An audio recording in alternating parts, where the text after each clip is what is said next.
Hello दोस्तों, मेरा जो आज का टॉपिक है वो है स्पिनर्स के लिए।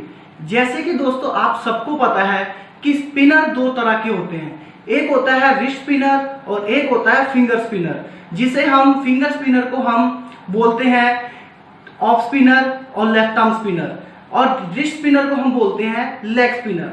तो मेरा जो आज का वीडियो है वो है लेफ्ट आर्म स्पिनर और ऑफ स्पिनर के लिए। और मेरा आज का टॉपिक है कि स्पिन बॉल करने से पहले या ऑफ स्पिन करने से पहले हमें कौन कौन सी बातों का पता होना जरूरी है जिससे हमारी ऑफ स्पिन एक नेक्स्ट लेवल में जा सकती है। तो आज हम ये जानेंगे दोस्तों कि ऑफ स्पिन सीखने से पहले या लेफ्ट आर्म स्पिन सीखने से पहले हमें किन बातों का ध्यान रखना चाहिए। तो आइए जानते हैं दोस्तों कि वो बातें कौन सी हैं। जैसे कि दोस्तों आज हम सीख रहे हैं कि हमें ऑफ स्पिन डालते समय किन बातों का पता रहना चाहिए। तो दोस्तों आज अगर हम ऑफ स्पिन सीख रहे हैं तो सबसे पहले हमें स्पिन का मतलब समझना होगा कि स्पिन का मतलब क्या रहता है।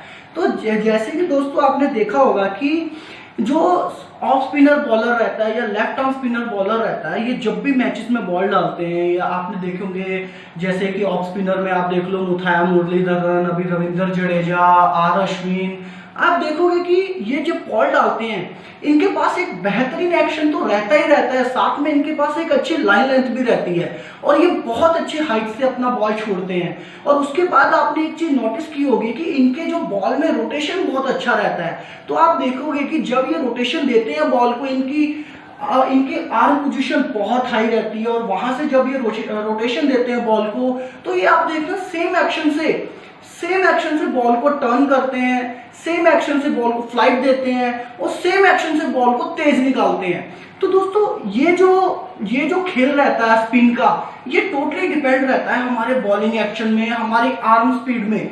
और जैसे कि दोस्तों आपने देखा होगा कि जब ये स्पिनर बॉल डालते हैं और इनकी अकॉर्डिंग कंडीशन रहती है तो ये हर मैच में 6 से 7 8 विकेट्स निकालते हैं ये।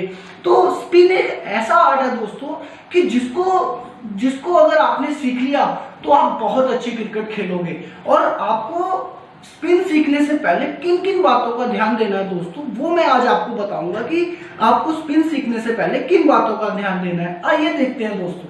तो दोस्तों स्पिन बॉलिंग सीखने से पहले हमें एक बात का समझना बहुत जरूरी है कि कभी भी हमें जब स्पिन बॉलिंग स्टार्ट करनी है तो हमें ये ध्यान में रखना होगा कि हम टीम के एक ऐसे बॉलर हैं जिसकी जगह टीम में बनती है। और वो जगह हमारी दोस्तों तब बनेगी जब हम accurate line to line ball डाल रहे हैं, ना कि वेरिएशन के साथ बॉल डाल रहे हैं। और अगर आप एक बिगिनर हो और अगर आपने एक बॉलिंग शुरू की है तो दोस्तों आपको सबसे पहले वेरिएशन की तरफ नहीं जाना है, आपको बॉलिंग के बेसिक की तरफ जाना है। और बेसिक क्या कहता है दोस्तों?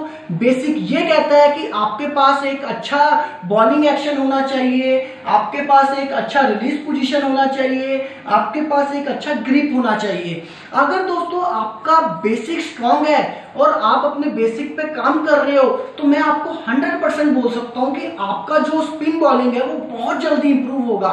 थोड़ा टाइम लगेगा दोस्तों, बट आप जब मैच में बॉलिंग डालोगे तो आप बॉलिंग करते डे बाय डे इतने परफेक्ट हो जाओगे कि आप वेरिएशन बॉलिंग के साथ साथ सीखते रहोगे। और कभी भी आप अगर बॉलिंग सीख रहे हो, स्पिन बॉलिंग सीख रहे हो, तो आपको फ्लाइट कराने की तरफ नहीं सीखना, आपको सबसे पहले लाइन लेंथ सीखना होगा कि आपका लाइन लेंथ क्या रहना चाहिए। और अगर आपका लाइन लेंथ अच्छा है, आप स्टंप टू स्टंप बॉल डाल पा रहे हो, तो दोस्तों आप मैच में बॉल डालने लायक बॉलर बन जाओगे और आप 8-10 ओवर तो डालोगे ही बिना रन दिए। और अगर आपने मैच में 8-10 ओवर डाल दिए तो आपका जो बॉलिंग है, स्पिन बॉलिंग है, वो स्टार्ट हो जाएगा। बट अगर आप फ्लाइट करने की तरफ जाए तो उसका जो नेगेटिव पॉइंट है दोस्तों, या वेरिएशन की तरफ गए तो उसका नेगेटिव पॉइंट ये है दोस्तों कि अगर आपको मैच में एक अच्छा बैट्समैन मिल गया और आप फ्लाइट की तरफ जा रहे हो तो वो आपको हिट कर सकता है, जिससे आपको रन पड़ सकते हैं और आपका कॉन्फिडेंस डाउन हो सकता है। तो दोस्तों आज मैं आपको बताने वाला हूं कि स्पिन बॉलिंग सीखने से पहले हमें कौन सी बातों का ध्यान देना है और हमें बेसिक के समय हमें क्या बातों को सोच के बॉलिंग सीखनी है। बताता हूं कि बॉल का ग्रिप पकड़ते समय हमें किन बातों का ध्यान देना है। जैसे कि दोस्तों आप मेरे पास देख रहे हो कि एक बॉल है, तो अब मेरे को इसका ग्रिप कैसे पकड़ना है कि मैंने ये जो बॉल है ये वर्टिकली मैंने बिल्कुल सीधा पकड़ा हुआ है, इसका सीम पोजीशन बिल्कुल सीधा है। अब आप देख रहे होंगे कि ये मिडल फिंगर, इंडेक्स फिंगर और थंब अब मेरे को जो बॉल पकड़ना है दोस्तों, अगर मेरी उंगलियां बड़ी हैं तो मेरे को क्या करना है दोस्तों कि मैं सिर्फ फिंगर के सहारे से बॉल पकड़ूंगा, ये जैसे मैंने अभी पकड़ा है, और ये जो 2 फिंगर्स रहेंगे ये सिर्फ सपोर्ट के लिए नीचे की तरफ बंद है। और इसके बाद मैंने क्या किया दोस्तों कि मैं जब ये जो मेरा थंब देख रहे हो ये सिर्फ मैंने सपोर्ट के लिए लगा रखा है, इसका कोई रोल नहीं रहेगा दोस्तों। अब मुझे जो बॉल स्पिन करना है दोस्तों, वो मुझे कहां से करना है, अपने इंडेक्स फिंगर से, जो मेरा बॉल के ऊपर रहेगा। ये बॉल मेरे को स्पिन करने में मदद करेगा और ये हमारा स्पिनिंग फिंगर है। और दोस्तों ग्रिप पकड़ने से पहले हमें एक बात का जरूर ध्यान देना चाहिए कि हमें बॉल को ढीला नहीं पकड़ना। हम जितना बॉल का ग्रिप टाइट पकड़ेंगे, हमें बॉल को रोटेशन देने में और स्पिन करने में उतना ही ज्यादा हेल्प मिलेगा और उतनी आसानी होगी। अगर हमने दोस्तों बॉल हाथ में ढीला पकड़ा है तो हमारे को स्पिन और रोटेशन देने में थोड़ी सी दिक्कत होगी और हमारा रोटेशन थोड़ा कम होगा। और हमें दोस्तों एक बात का और ध्यान देना है कि जब भी हमने ग्रिप पकड़ा है दोस्तों, हमारा जो बॉलिंग अंदर का पाम है वो बॉल पे टच नहीं रहना चाहिए। हमें फिंगर की सपोर्ट से ही बॉल को स्पिन और रोटेशन देना है। तो ये तो हो गया दोस्तों कि हमने ग्रिप कैसे पकड़ना है। अब इसके बाद जो दूसरा काम आता है दोस्तों, वो आता है हमारा बॉलिंग एक्शन या हमारा बॉल फेंकने का तरीका। तो आइए हम जानते हैं दोस्तों कि बॉलिंग एक्शन के समय हमें कौन कौन सी बातों का ध्यान देना है। अब जैसे कि दोस्तों मैंने आपको बताया कि बॉल का ग्रिप क्या रहना चाहिए, अब मैं आपको बताऊंगा कि हमारा जो बॉलिंग एक्शन रहना चाहिए वो क्या रहना चाहिए दोस्तों, और हमें उसमें सब क्या ध्यान में देना चाहिए। अब जैसे कि दोस्तों आप मुझे देख रहे होंगे कि मेरा जो लैंडिंग फुट है वो पैरेलल टू द क्रीज है और उसके सामने ही मेरा जो फ्रंट फुट है वो मैंने रखा हुआ है, यानी इस टाइम पे मेरी बॉडी पूरी साइड ऑन है। और दोस्तों जब भी हमें स्पिन बॉल का जो हमारा जो पैरों का अलाइनमेंट रहता है वो इस तरीके से रहना चाहिए कि जो हमारी डिलीवरी स्ट्राइड है वो बहुत ज्यादा खुली भी नहीं रही, बहुत ज्यादा लंबी भी नहीं रहनी चाहिए और ना ही बहुत ज्यादा क्लोज रहनी चाहिए। हमारा जो डिलीवरी स्ट्राइड है अगर ज्यादा लंबा रहा तो दोस्तों हमारे बॉल को हाइट नहीं मिलेगा, और अगर ज्यादा कम रहा तो दोस्तों हमारी बॉडी लॉक हो जाएगी। तो हमारे को जो डिलीवरी स्ट्राइड है वो नॉर्मल रखनी होगी, और जिससे कि हमारे को जो है बॉल डालने में आसानी रहेगी और हम बॉल को हाइट से छोड़ेंगे। और इसमें अब आप देखोगे कि दोस्तों जब मैं खड़ा हूँ मेरी ट्रंक जो है टूवर्ड्स द टारगेट है, मेरी जो फ्रंट फुट का डायरेक्शन है वो टूवर्ड्स द टारगेट है, मेरा शोल्डर जो है टूवर्ड्स द टारगेट है, और मैं बॉल को अपने नॉन बॉलिंग आर्म के पीछे से देख रहा हूँ। तो ये तो हो गया दोस्तों हमारा एक स्पिन बॉल का एक्शन, ऑफ स्पिन का एक्शन। तो अब हमें दोस्तों ये जानना होगा कि हम एक्शन के समय में क्या गलती करते हैं। तो अमूमन जो प्लेयर्स जो गलती करते हैं दोस्तों वो क्या करते हैं कि वो अपने पैर को बहुत ज्यादा क्रॉस ले जाते हैं, जिससे उनका जो ट्रंक है वो लॉक हो जाता है, या फिर वो इस टाइम पे अपना हेड ड्रॉप कर देते हैं, या फिर उनकी जो डिलीवरी स्ट्राइड रहती है वो बहुत बड़ी रहती है, जिससे क्या होता है दोस्तों उनको हाइट नहीं मिलती। और या फिर वो क्या करते हैं दोस्तों कि जब भी वो अपना फ्रंट फुट का उनका कांटेक्ट होता है जमीन के साथ तो वो हील को टच करते हैं और अपना आगे वाला घुटना बेंड कर देते हैं। तो दोस्तों हमें यही ध्यान देना है स्पिन करते समय, एक्शन बिल्ड करते समय, कि जब भी हम लैंड किए तो हमारे लैंड करते समय हमारा जो फ्रंट फुट का कांटेक्ट है वो बिल्कुल टो पे रहना चाहिए और हमारा जो घुटना है वो बिल्कुल सीधा रह के हम जितनी हो सके उतनी हाइट पे हमें रहना होगा। अब अगर मैं हाइट पे रहूंगा दोस्तों तो हमें जितनी ज्यादा मैं हाइट पे रहूंगा उतना बॉल को स्पिन कराने में और बॉल को हाइट देने में मेरे को आसानी होगी। तो आपको यही ध्यान देना है कि आपको बेंड नहीं रहना है यहाँ पे, और जितना हो सके आपकी बॉडी को आपको सीधा रखना होगा। जैसे कि दोस्तों मैंने आपको बताया कि हमारा जो बॉलिंग एक्शन है वो क्या रहना चाहिए, हमारी डिलीवरी स्ट्राइड क्या रहनी चाहिए और हमें किस हाइट पे रहना चाहिए। अब मैं बताऊंगा आपको दोस्तों कि हमारा जो रिलीज पॉइंट है वो क्या रहना चाहिए। तो आइए देखते हैं दोस्तों कि हमारा बॉलिंग के टाइम पे रिलीज पॉइंट क्या रहना चाहिए। अब जैसे कि दोस्तों आप देख रहे होंगे कि मैं इस टाइम पे जो अपना बॉलिंग एक्शन की पोजीशन में खड़ा हूं, तो आप देख रहे होंगे दोस्तों कि जो मेरा अभी रिलीज पॉइंट है वो मेरा कान के पास है बिल्कुल, और मेरा ये जो बैक ऑफ द पाम देख रहे हो आप, ये अभी मैं जो है लेफ्टी बैट्समैन को बॉल डाल रहा हूँ, और ये आप पाम का जो मेरे जो बैक ऑफ द हैंड है इसका जो पोजीशन है आप देख रहे होंगे कि ये पोजीशन जो है मिड ऑन की तरफ है, और मेरा जो सीम पोजीशन है बॉल का आप वो देख रहे होंगे कि वो लेग स्टंप या और लेग स्लिप की तरफ है। और जब मैं यहाँ से बॉल छोड़ूंगा दोस्तों तो ये आप देखोगे कि इसका जो सीम पोजीशन है वो लेग स्टंप और लेग स्लिप की तरफ है। तो हमें जब भी बॉल दोस्तों रिलीज करना है हमें यही ध्यान देना है कि हम हम ज्यादा से ज्यादा हाइट पे रहे और हमारा जो रिलीज पोजीशन है एक ऑफ स्पिन का वो इस तरीके से रहे। अब ये तो हो गया दोस्तों हमारा रिलीज पोजीशन।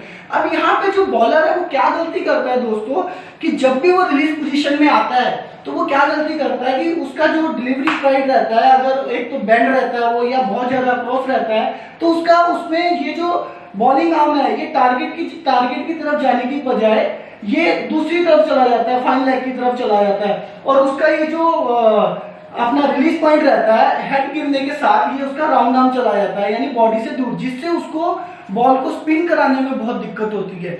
तो हमें यही ध्यान में देना है दोस्तों कि जब भी हम बॉल को रिलीज कर रहे हैं तो हमारा पोजीशन ऑलवेज ये रहना चाहिए। अगर हमारा ये पोजीशन है तो हमारा जो ऑफ स्पिन का एक अच्छा एक्शन बिल्ड हो रखा है। तो अब हम जानेंगे दोस्तों कि हमारा इसमें तीसरा जो इम्पोर्टेंट पार्ट रहता है वो क्या है। तो आइए जानते हैं कि तीसरा जो इम्पोर्टेंट पार्ट है वो क्या रहना चाहिए एक बॉलिंग एक्शन में।